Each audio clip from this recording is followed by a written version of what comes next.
Your subconscious mind controls 95% of your life, which is why conscious leadership truly does begin by addressing your subconscious mind. Join me and Psych-K expert Jena Sophia for an insightful episode that will help you reclaim your power so you can step into a greater form of leadership. In this episode, you'll learn why you're perpetuating your own trauma, the truth behind ancestral trauma and patterning, 2 systems that can help you shift your conditioning, the power of curiosity, and the importance of perspective and perception to pivot your thoughts and change your life. Jena has impacted thousands of people through her one-on-one sessions and distance life-changing transformations. She is known for helping people change the way they think and break self-sabotage in minutes so people can easily take action to reach their goals, whether that be in health, business, or in relationships. Jena specializes in helping people overcome subconscious sabotaging beliefs, stress, and traumas in as little as 1 session. Jena bridges science and spirituality into her work. With over 15 years of healing and a background in science, she's here to change the paradigm of how we look at our mind-body-spirit connection. After overcoming her own chronic health issues and returning to optimal health, she's here to assist those who are ready to take back their power and live the life they want to manifest. Today's episode is sponsored by How to Conquer Your Bullshit with CPR. This is my free training that is going to help you bring your message to the masses. Sign up today at rubyfremont.com/CPR. Whether you're a loyal podcast listener or you're new to the podcast, please make sure you take a moment to download a few episodes, drop a rating and review on iTunes. And if you've done this, please take a screenshot and send it to me via DM on Instagram or on Twitter. My handle is @IamRuby. Now it is time to shift your subconscious patterns with Jena Sophia. Welcome to today's Thought Leader, where I'm challenging you to rise up, speak up, and create a movement. I'm your host, Ruby Fremont, and I'm here as a catalyst for you, the new generation of thought leaders. Join me every week as I dive into raw and real conversations that will help you amplify your presence, influence, and impact. Hey, thought leaders, I am back with another amazing guest. This woman and I really came into contact with each other just recently. And I absolutely love what she's doing in the world and how she's impacting the lives of so many people and helping to facilitate life-changing transformations. So I have a feeling that this is going to be another one of those conversations that dives really deep. So get ready because it's going to be really good. Jena Sophia, welcome to today's Thought Leader. I'm so excited to have you here. Thank you, Ruby. I'm so excited to be on your podcast. What's funny, audience, thought leaders, is we're recording this in the middle of the retrogrades that are happening right now. Instagram is down, Facebook is down, and Zoom we thought was almost down. So this almost didn't happen, but we're here. Yes. And apparently Jena is using the Wi-Fi from her TV to be here. I didn't even know that was a thing, but yeah. I guess everything's programmed with Wi-Fi these days, so right. I guess it's not too far out, but yeah. Okay, so where shall we begin? I want to begin with a line that you shared with me when we were on our connection call a few weeks ago, and I'm just going to read it.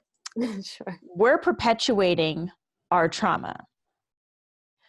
I thought it was so powerful when you said this, and I fully agree with this, but I would love to hear from you how you feel we're doing this. How are we actually perpetuating our trauma? How are we making it worse? How are we cycling ourselves in it?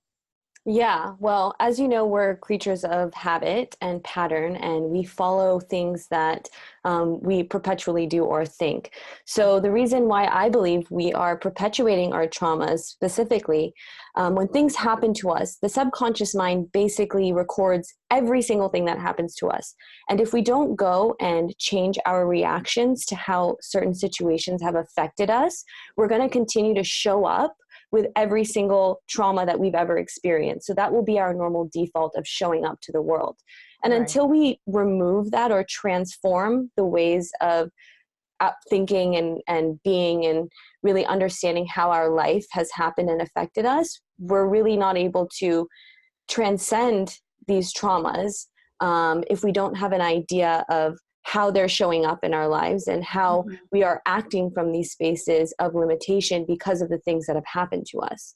So in order to move past that, we really have to look at the subconscious mind, because it's 95% of our operating system. You know, the conscious mind is only 5%. So it's really difficult for us to change the way we think or change the way we feel if we don't change it from a subconscious level.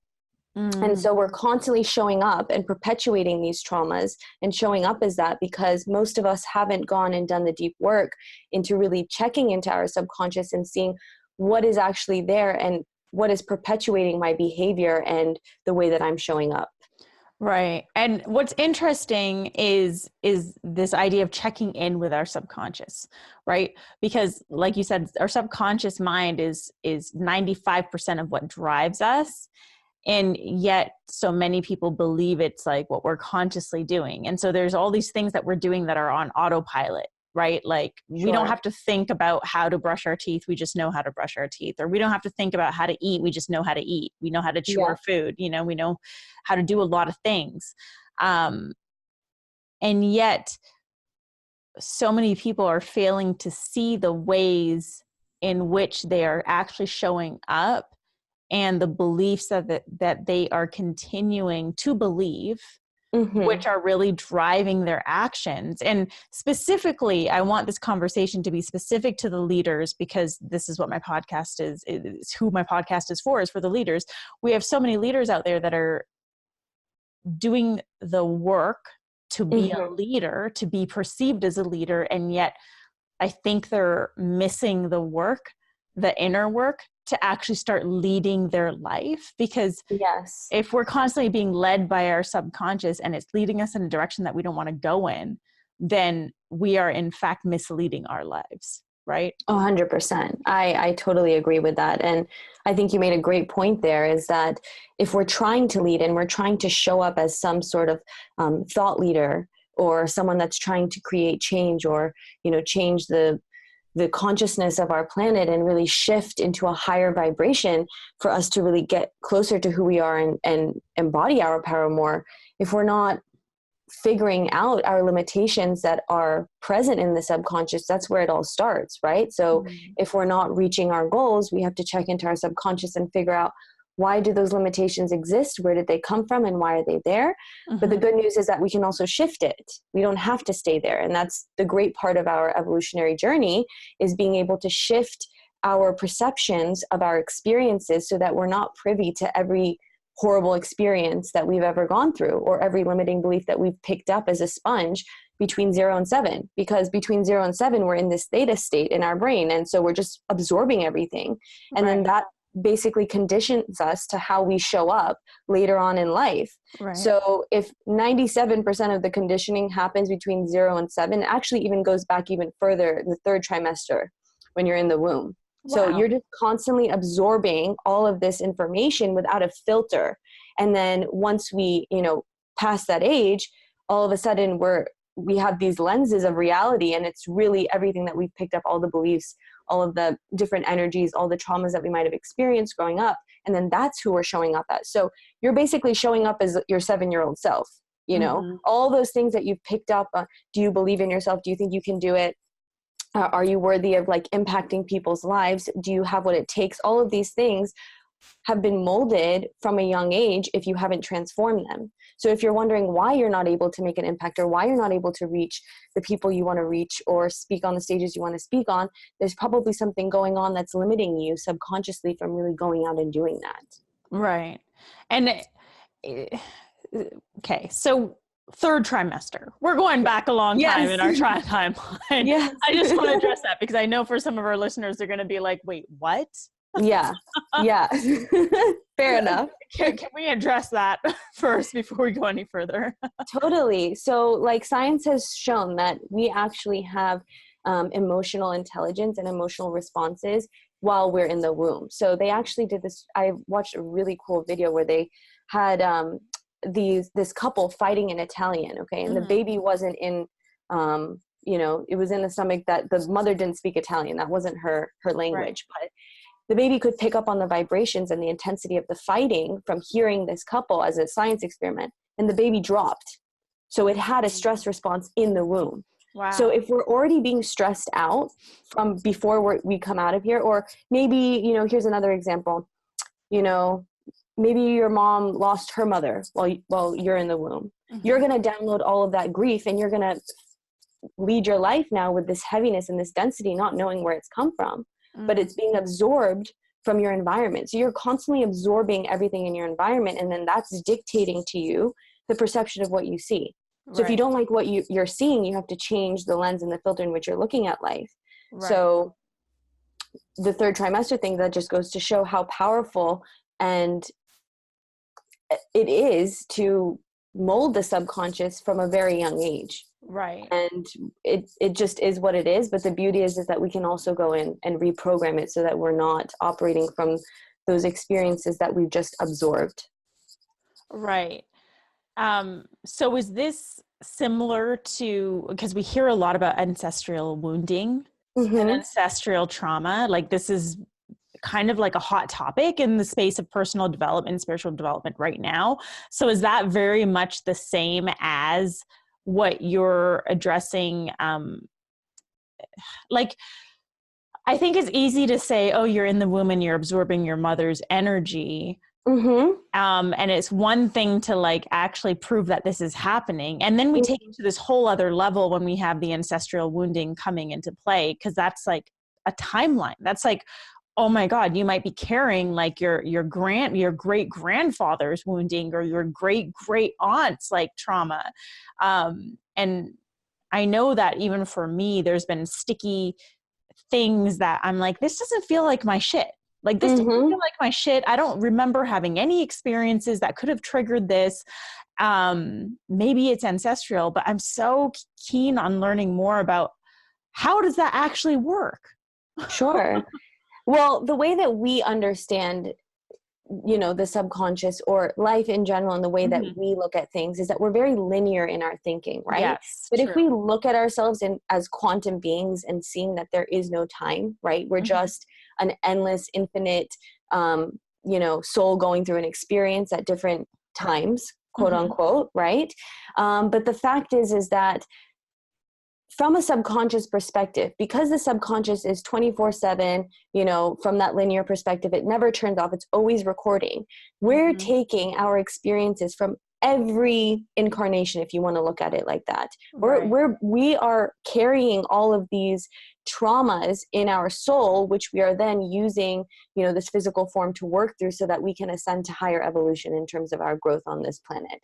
But ancestral trauma and patternings also take place through the programming that's around us, right? So like you said, I feel like this isn't my shit. Well, it's because the programming that you've had growing up is solidifying to you. It's all about how your parents or the people who raised you look at life. That either becomes the way you look at life, or you look at life completely opposite. It's radical to that. But it's through those filters and through that contrast of either saying, okay, this is the correct way to do and be these things. And then as you're finding that maybe this isn't authentic to me, you're realizing that you're picking up the ancestral traumas and the patternings of people who came before you. Right. And until you distinguish that and say, wait, this is not actually authentic to me. This isn't true to my soul's, expression. That's when we say, okay, there's ancestral patterning here. I want to break this cycle and really change the trajectory of what my future generation is going to be and behave as. Does that make a little bit more sense? Yeah. So we can like pick up this ancestral wounding and trauma from, maybe it's like from my great grandmother. I can pick it up from my mother, who picked it up from her mother, who picked it up from her mother. Right. Yeah. And so for where we're at now in our timeline, say we're in a place where we are aware, we're aware that there's some patterns happening. We hear people talking about limiting beliefs all the time and programming all the time and patterns all the time.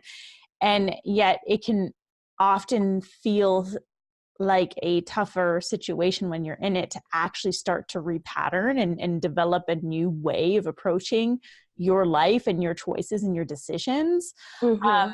So let's say someone's listening, they're aware of a Mm-hmm. pattern that they continue to replay. Now what? Yeah, so that's where the tools come in, right? Mm-hmm. And that's where we do the searching in terms of, okay, well, I have the awareness that I am behaving this way, and I see that I have limiting behaviors or sabotaging behaviors that aren't allowing me to live out my full expression and mission and purpose. So what do I do? Well, from what I've learned, there have been two really powerful systems that I call, Mm-hmm. where we're able to actually use tools to go ahead and reprogram the subconscious. So Mm-hmm. I'm going to speak about two of them now. So the first Sure. one is Psych-K, and Psych-K is a quick and easy way to access the subconscious mind in a conscious state. So it's not like hypnotism. Mm-hmm. And through muscle testing, we're able to tap into the subconscious mind and see what limitations we have. And what traumas we have, and if we're actually whole brain with what we're experiencing. So Mm-hmm. when I say whole brain, there's this idea that we have a left Right. hemisphere, and right hemisphere, right? And they both govern different aspects. So the Mm-hmm. left side is logical, and we're able to see things in a logical sense, whereas the right brain is more creative and free and expansive. But it's very necessary for us to process information and process the way we look at life through both of them. Mm-hmm. So by being whole brain, we're activating more of our brain capacity. So we're basically turning on our brain so that when we look at things, we're able to see it for the reality of what it is, rather than feeling like it's limiting us or it's sabotaging us or it's holding us back. So being able to get into that state and change beliefs that way, because we're really able to integrate those beliefs from that whole brain state. So imagine you were thinking, I'm not worthy, I don't feel worthy. Mm-hmm. By being able to create this whole brain state with Mm-hmm. that statement of I am worthy, you're able to transform that limiting belief into an empowering belief of I am worthy, and embody that through a whole brain state. So that's what Psych-K really is. There's also something called emotion code and body code. Mm-hmm. And this is, because we were talking about ancestral patternings, I think this would be a really good thing for the listeners to check out. It's ways to identify trapped emotions that are in the body, and also ancestral trapped emotions. So these could be coming through your ancestral line from 30, 40 generations back, of like heartache and anger, and even self-sabotaging behavior can be ancestral, right? Right. Our ancestors, my family came from, this line of diaspora and like displacement from Africa to, the West. And there's a lot of, discomfort around change, or around trying new things and doing things outside of the box or outside of the matrix way of like looking at how I should behave as an adult, Mm-hmm. and the work that I do. But until you make that decision that you're going to shift that trajectory, whether it's Mm-hmm. with these tools or through other modalities that you've discovered, you have to realize that you're in charge of changing that that pattern and shifting that. It's not on your family, and it's not to be victimized or play a victim to these conditions that you've been born into, but for you to really reclaim yourself and become an autonomous energy being and a leader, and realizing doesn't matter if it came from me or it came from someone else. I Mm-hmm. recognize that it's there, and it's my responsibility to change that if I Right. want to show up as the person I want to show up for in the world. Right. And that's the piece I think a lot of people fail to dive into, is the Mm-hmm. reclamation of like who they truly are. I think it's really easy to play the victim, especially when Mm-hmm. that in itself is the default. Like Yeah. that in itself is where your unconscious mind is guiding you to be, is in this victim mentality. So it's really easy to find ourselves there, and also to like stay there because it's comfortable. What's Mm-hmm. tough is like the reclamation. It's like actually reclaiming your power. It's actually understanding that you are in charge. Like Yeah. that's the tough piece. That's the piece that I think a lot of people struggle with. And what's interesting to me is because I've done this work a long time, and I've worked with hundreds of clients, and no matter how high people rise, like no matter how much you've accomplished in your life, no matter how much you've improved your life, we still fall into this space of like, we can still fall into the space of becoming a victim 100%. to our to the self-perceived limitations. Let's put it that way. Yeah. And Like, it's much easier to like blame someone rather than to take responsibility, because it can be daunting to take responsibility. It's like, shit, I'm really here on my own island. Like, if I want to get somewhere, I have to, you know, find a way to get there on my own. Like, no one's going to save me here. And that can be empowering. And it also can be scary if you're not understanding that there's so much growth to be made. And there's so much journey left to experience, that we shouldn't look at it and be scared. We should be like, hell yeah, like this is amazing. I understand that this is the case, and I know that there are tools that can help me get there and remove these limitations. So I think that's really important. Yeah. And it's, yes, let's be a hell yeah to like the growth and the change. What I have encountered with a lot of people that I've worked with or spoken to who are in this space is like, oh, I've been doing this work for so long. I've been giving it everything. Like, I am so committed to my personal growth. I've done X, Y, and Z, and I'm just tired. Like, I don't know why this keeps coming up. And it's like they instantly switch back into victim mentality despite everything that they've already overcome and everything that they've already changed. And it's like they can still fall back into that victim mentality, or they can still allow their traumas to come up. So does that, in your opinion, mean that they haven't actually worked through their shit? I think on some level, yes. I think what happens is that there's only so much pressure that the subconscious mind can take before it breaks. And when I mean break, it's not like falling apart, but in terms of like, it's showing us that our shadow is so there and so prevalent. And if we don't, you know, work on it or work through whatever the limitation is that's coming up, that's making us feel like we have to victimize ourselves, then we're going to stay back. The idea is that the work is never done. Like, you're going to constantly need to work on yourself and work with yourself subconsciously. Otherwise, if you think that there's just some pill or there's some magic thing that's just going to fix you, and all of a sudden you're going to be this, like, you know, leader of the world, and, you know, everyone's going to love you. It's like, well, you have to really look at yourself really hard and see, well, where am I limiting myself? And then you'll see that it's a journey, because as you become more powerful and more in your self-worth and more in your leadership, you'll find that there'll be other problems that you didn't see when you were maybe who you were or what you were doing 5 months ago. And it's not to say that you're going back, but it's that the work is always happening and always needs to be attended to, because we are constantly evolving. So there's always work to be done, right? I mean, you can do a lot of work, and then maybe you've reached a new normal where you're not sinking as much and you're swimming more, but that doesn't mean you're not going to sink in some way again. Maybe you just won't sink as far as you used to, because you've done the work to create a new normal. Right. So is the purpose of this type of work, again, in your opinion, to get to a certain place where it's like, okay, now the work's not needed, or it's to get to a place where you're not sinking anymore? Now you're learning how to swim. Now you're learning how to navigate better, or get through it in a quicker way. Yeah, I definitely think that the more work that you do, it's supposed to get you to, or at least the modalities that I mentioned, is that it's getting you, first of all, it's ripping off all those layers of programming that have perpetuated the story you're telling yourself. So whether that's a positive story or a negative story, right? If it's a negative story, then it's probably limiting programming in some way that is preventing you from really seeing your true expression of your potential, right? So the more you're able to really work on yourself subconsciously and really remove those perceptions that are limiting you, you'll get to a new place of understanding who you are in a more authentic way. So, for example, I'll give this an example. Maybe, you have clients and you're working with clients and you had a really, really tough client, right? Maybe 6 months ago when you were experiencing this, you would have stayed in a rut. for like a Mm-hmm. week. You would have let that one client who had, not the best feedback to give you and had something negative to say, and that was kind of like bumming you out.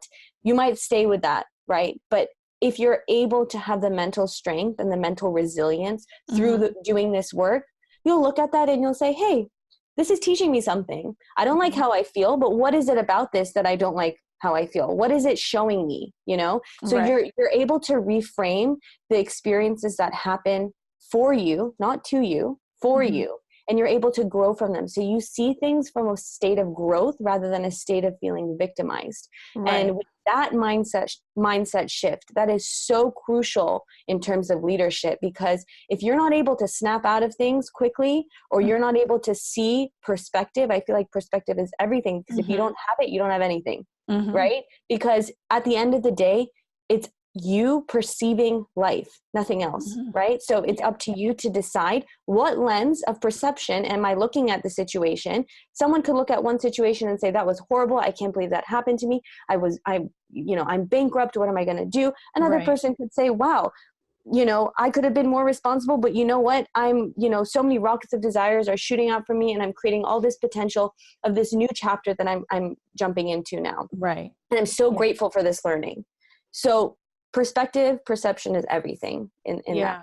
that Yeah, way. there's always like another way of looking at something and another Yeah. way of interpreting something if we're open to it, if we're open to Yeah. finding or uncovering what that is. There's Totally. something that you said within all of that, which is well, I don't like how this feels, and I'm going to continue doing this work. I think that there's a misconception in that if I do enough work, like this is just going to feel good. Mm-hmm. And I think that that's total bullshit, because even where I'm at with my growth and my devotion to my spiritual and mental and physical and emotional healing is that it's never it's never really gotten to a point where it feels better. Mm-hmm. But I've gotten to a point where I can better navigate through it. Like, Mm-hmm. um, it's like being put into an ocean filled with sharks. Like the first time you're in there, like it doesn't feel good no matter what. You're Yeah. going to be surrounded by Mm-hmm. sharks. Like it just doesn't feel good.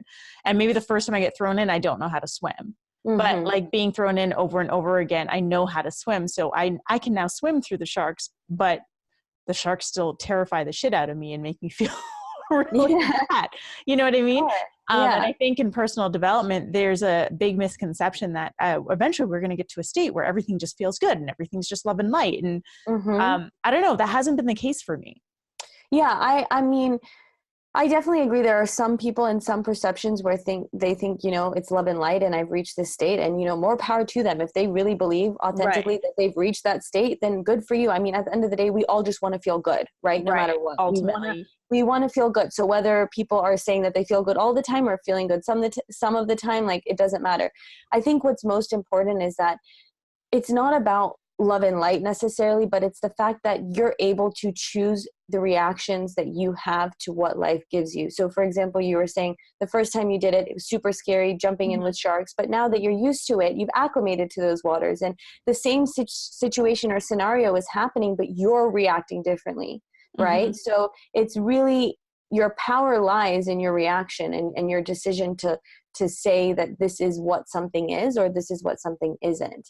And even without tools, if you're able to shift your mindset and say, okay, this is a perspective that I'm looking at the situation and it's creating limitation for me. It's not making me feel good. I'm feeling small, or there's something that's preventing me from really feeling good in this Mhm. situation.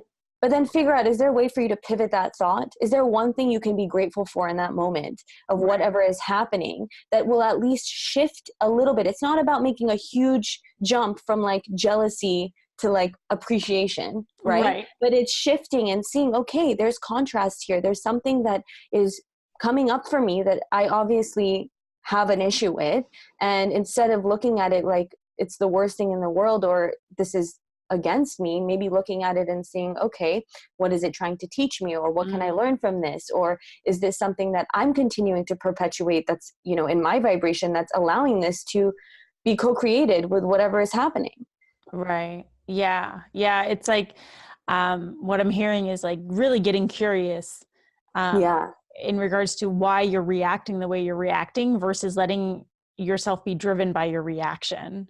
100%. And curiosity, do you know, when between the ages of 0 and 7, we're in a constant state of curiosity. And do you know what curiosity shows up as in your brain? It creates a whole brain state. So when we're curious, we're actually using more of our brain capacity. So imagine when you're judging, do you feel like you're using any of your brain capacity to really look at the situation realistically? No. Because you're like, I'm like, this is what it fucking is. I hate it. I can't even believe this is happening to me. Why me? All of this bullshit. And then you realize when you become curious about it, you're able to get perspective that you might have not had before, but just out of that state of curiosity, so much more understanding and so much more potential of what this is, you know, signifying or representing, it completely shifts. Right. In that state of curiosity. Yeah, that's so interesting. So curiosity helps us drop into that whole brain state, which then allows us to look at things from like a better perspective, from a more grounded, a higher perspective. A higher perspective. Yeah. Yeah. Mm-hmm. Interesting. What are some other ways for us to get ourselves into that whole brain state? Yeah. Well, in terms of, you know, whole brain state activity and things like that, there are different movements, you know, that you can use. I mean, in terms of like inducing this whole brain state, but something that would be so practical for everyone listening that everyone can do is just to try to look at life with a little more curiosity than what you're experiencing right now. And if you were maybe to decide, today I'm going to be curious about everything that happens, right? You will see that your stress response and the level and the amount of energy that goes into worrying about bullshit or worrying about what's going to happen in the future or what happened in the past. Right. With curiosity, it keeps us in the present. And when we're in the present, we're in a whole brain state. That's all. If you can do that, it'll change the game for what you're doing now, because instead of looking at things that happen to you and looking at your limitations and, you know, really negatively talking to yourself or like, you know, getting yourself down and being like, oh, I'm so stupid. Like, why me? Why did I make that decision? That was so dumb. That is not curiosity. How about looking at it and saying, okay, you know, I made a perceived mistake, right? Or maybe it's just part of my journey. It's not even a mistake. This is what I was supposed to learn, and I'm learning something. And I would never have learned that if I didn't go through this experience. And how do I not know that this is actually saving my ass for something that would have been 10 times worse if I hadn't dealt with this now? Right. Yeah. So that whole, you know, the more you're able to shift your perception into a higher perspective, nothing seems as scary as it does, as it did before. Right. So really it's like anytime we find ourselves in that state of perceiving something in a way that doesn't feel good, like to do something to shift our perspective, to look at it differently, which is, I think, sometimes easier said than done, because when we're in it, right? When you're actually in it, when you're in that moment where you're feeling shitty about yourself, like, why me? I'm so stupid. Like, how could I have fucked this up? Like, how come my post didn't get enough likes? No one, I'm not worthy. My message isn't worthy, whatever. Like, you spiral out of control. It's in those moments, I feel like, are the hardest moments to gain back control and shift perspective. So 100%. Do you have any advice for those moments? I call them like when we're spiraling. Yeah. So like, do you have advice for when we're spiraling? Yeah. I think, you know, the reason, let's just talk about spiraling first, right? Like, why do we spiral, right? There's obviously, if you feel like you're consistently spiraling or you're allowing yourself to lower your vibration because you're being hard on yourself or you're looking at life and you're just aggravated or frustrated with how it is, then you're not really being true to the leader you are. Because a leader wouldn't look at that and say, I'm going to sit here in this energy and allow this to perpetuate itself. No, a true leader would say, fuck this. I'm not allowing myself to look at the situation. Yes, it's difficult, but you know what? Being a leader isn't the easiest thing in the world. That's why not everyone is a leader. Right. I believe everyone is a leader in their own way, but I mean, I'm talking about true leaders who want to be seen and who want to impact, you know, millions of people or thousands of people or whatever your impact is that you're trying to make. You really have to snap out of it and get a little perspective and say, what am I doing this for? Where is this drive coming from that is making me look at myself like I'm less than, or that I'm unworthy, or that I I'm even choosing, right? It's a conscious choice to choose to spiral out of control with our thoughts, Right. because at the end of the day, we're in control of our thoughts, you know, and we're in control of the thoughts that we pick up around us. So if we're constantly, you know, looking for validation outside of ourselves, or like, you know, watching the news or looking at Instagram and saying, oh my God, there's so much I need to be fixed, or that I'm not good as I am, and you're looking for validation to prove those things to you, you're probably going to spiral more than most. Right. But if you try to shut down the noise and you quiet all of that external perceptions of what you think people are going to perceive of you, or how you're going to be seen, or all of these things, and become gentle with yourself, you can say, okay, there's still work that needs to be done. That's okay. I'm going to be gentle with myself. But what can I do to shift myself out of what I'm feeling now? What is the smallest thing I can do that will allow myself to feel just a little bit better? And it's all about making those incremental steps. It's not a big leap. The idea is not to have a big leap, but it's the idea, if that we're trying to get ourselves out of something, we have to really look at it and see, what is the next best thing I can change my thought to get out of this, so that you can then spiral upwards and create a different vortex of momentum into higher consciousness, rather than trying to get back to that density that's really your shadow holding you back. Right. You know?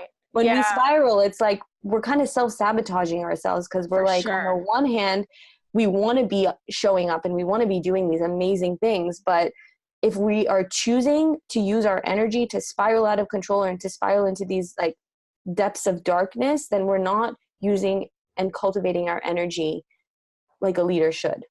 Yeah. And to our listeners, Jena just said something super important: choosing to spiral. Because I think it's really easy when you're spiraling to feel like you've just been sucked into like some sort of storm or quicksand, or like something.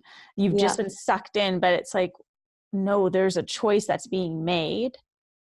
And it's not conscious because you're not aware of it. It's unconscious, but there is a choice that's being made. And so there's a pattern that you're playing into. And this is a prime example of how you perpetuate your trauma. And how much the subconscious actually has power over the actions that you take. I mean, if, for example, when I say choosing to spiral, it's maybe you're not consciously choosing to spiral, because no one sits there and is like, I'm going to start feeling like shit. I'm going to talk to myself so horribly. You know, no one like premeditates that, but it's the fact that this is our default subconscious blueprint.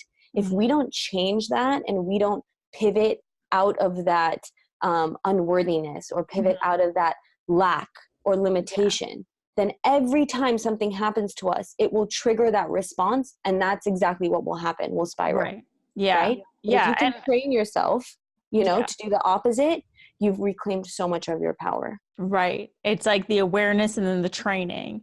You know, let's make it super simple so everyone understands. It's like, say you've been taught to brush your teeth, but you've been taught to brush your teeth in a really abrasive way that's actually like ruining your gums. Okay. So you've been taught to brush your teeth. You've been doing this for decades, you know, and you've been doing it this way for decades, and your dentist is like, you're not doing something right. Like your gums are receding, or your teeth are being damaged, whatever it is. You're going to keep brushing your teeth that way unless you train yourself to brush your teeth a different way. That's an awesome example. I just thought of that. I don't know why. Subconsciously. No, I think that's maybe it's because my dentist emailed me today. I don't know.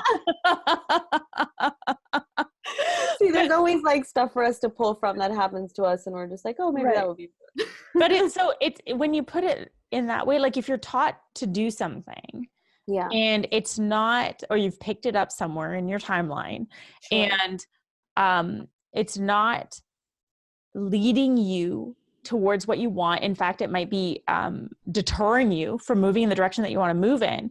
You're going to continue not moving in the direction you want to move in until you train yourself to do that thing differently. And so it's the same thing with our thoughts. And that's what Jena's pointing out to you right now, listeners, is she's pointing out that once you have that awareness, it's now then up to you to change that process. And it's not about like going from feeling completely depressed to like completely elated in a second. It's about these incremental actionable items that you do to start to move in an opposite direction up the vortex and into a better state. Mm-hmm.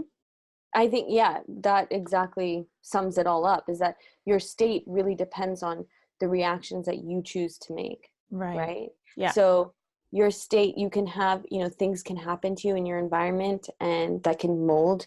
Well, it does mold who you are. I mean, the science of epigenetics shows that, this whole genetic model of like, we are like this because of our parents, or like, if our parents have heart disease and we're going to have heart disease, and they're finding that's not actually the case, and that we're actually molded by our environment. And our environment is the way we perceive what is going on around us. Right. So if we change those perceptions or those filters, we completely can look at the same environment in a completely different way. Yeah. And therefore shifting the way that we look at our lives and who we are.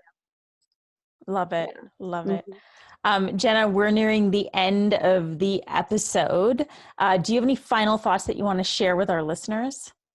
Yeah, I would like to say that, the inner work, it's not easy, but it's not impossible, right? Like, and I think that if you're choosing to be a conscious leader, it takes more work than just being a regular leader, if that makes sense, because you're leading with your consciousness, and your consciousness is dependent on how much perspective you can have for whatever you're looking at. Because the more perspective you have, the more ability you have to actually see things for what they are. So instead of just looking at it or trying to see things through your filter, by gaining perspective, you can see how things are happening for, the larger scale at large, and see how whatever you can do and impact people, you'll have that higher perspective to lead you to make even more of an impact. So it's not about being small-minded in your thinking, but really pushing yourself to see the larger picture and see the larger askings and the larger needs of whoever you're serving, by taking yourself out of it and realizing that there are other ways to look at the same thing that you're looking at currently. Yeah, definitely. Powerful. Thank you so much, Jena, for bringing your presence and your wisdom to the podcast. I truly appreciate what you shared, and I know that our listeners are for sure going to gain some powerful insights that will help them begin to take back control of their lives and start shifting their patterning to move in a direction that they truly want to move in. So thank you so much. Why don't you tell our audience how they can stalk you online? And then I'll also have these links in the show notes. Sure. So if retrograde isn't a problem, you'll be able to find me. My website is beyondthebelief.com, and my Instagram is _Jena Sophia. So you can check me out on both of those platforms. And if you're interested in scheduling a session to really dive deep into your subconscious programming and make a lot of accelerated change in a short period of time, you're more than welcome to check out one-on-one sessions, or if you're interested in working with me more in depth, I have a 4-week program where we really dive deep into seeing what is really stopping you from achieving your goals. Love it. Awesome. So I'm going to have those notes, those links in the show notes for you. Jena, thank you so much. Thank you so much, Ruby. I appreciate you too. And to our listeners, thank you for joining me and Jena on today's Thought Leader, where we are challenging you to rise up, speak up, and create a movement. If you dig this episode between us, please share it with a friend, and don't forget to hit subscribe. And while you're there, download a few more episodes and drop a rating and review. If you have any questions for either myself or for Jena, please reach out to us on social media and just ask your questions. Also, we'd love to hear what insights you have from this episode. So please do reach out. And Jena, again, you're such a gem. I think that the work that you're doing is truly transformational, and I'm just so excited to have been able to share you and your work with today's Thought Leader today. So thank you so much. Thank you.